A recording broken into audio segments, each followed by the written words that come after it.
मैं वृक्ष को दंडवत प्रणाम करता हूँ और पाक तत्व को भी मेरा दंडवत प्रणाम। इससे आगे मैंने बुद्धि, अक्ल, चतुरा, गुण, इसका सबने वर्णन मैंने इसलिए किया था कि ये चित्र से जो बनाया चित्रलिपि से, अभी ये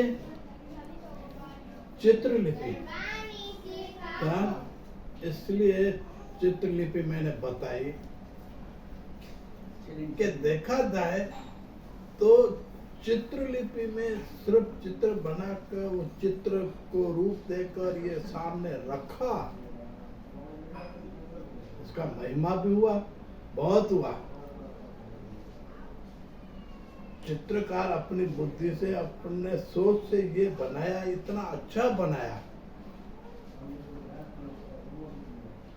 कि लोगों ने उसको नमन करने के लिए, इसके नाम पे उपवास भी करने के लिए, हर एक जैसे मूर्ति में प्राण प्रतिष्ठा होने लगी और वो मूर्ति जाने सजीव होकर अपने सामने आई, इतने तक लोगों ने उसकी महिमा की।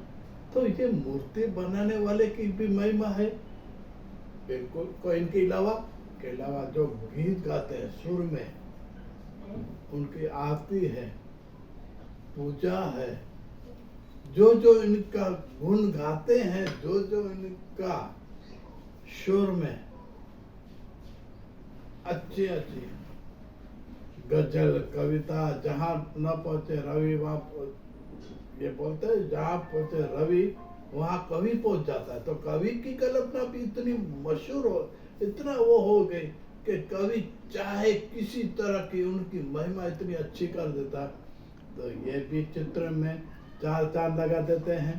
गजल, कविता, गीत, गढ़वे, रासुड़ा, आरती, ये अनेक अपने भजनों से लेकर उनका गुण इतने अच्छे करके उन मूर्ति का और भी महिमा बढ़ा देते हैं।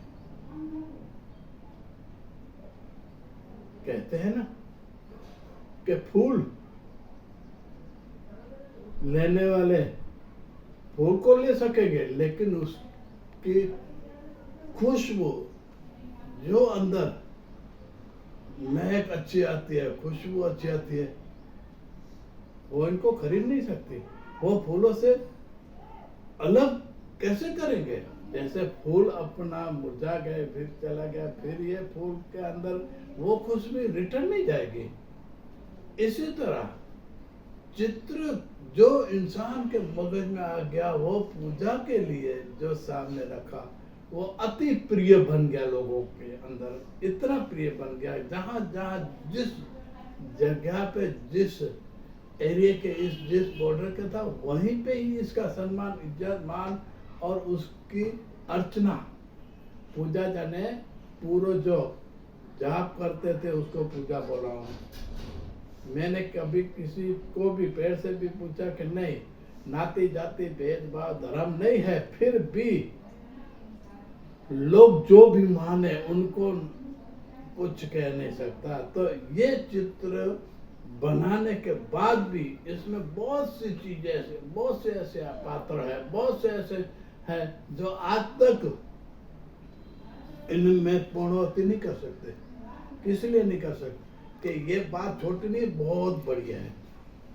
आप जितना समझते हो कि ये बात पूर्णविराम हो गया, कैलकुलम हो जाए कि शॉर्ट में बता दे, बिल्कुल नहीं बता सकोगे। क्यों नहीं बता सकोगे? कि इसका महिमा आप बुद्धि, अक्ल, चतुराई से लेकर कोई भी इनके अंदर जितना भी बोलोगे वो कम है। इनका दृष्टांत दोगे, इनका एक एक स्टोरी बोलेगे, इनका वो वार्तालाप करेंगे, क्या करोगे?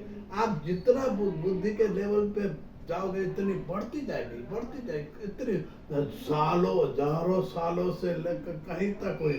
मैं ये ना इसमें नंबर दे रहा हूँ, जो हजारों करोड़ों साल, ये साल मैं नहीं बता सकता, क्योंकि शून्य की शोध जब हुई, इसके बाद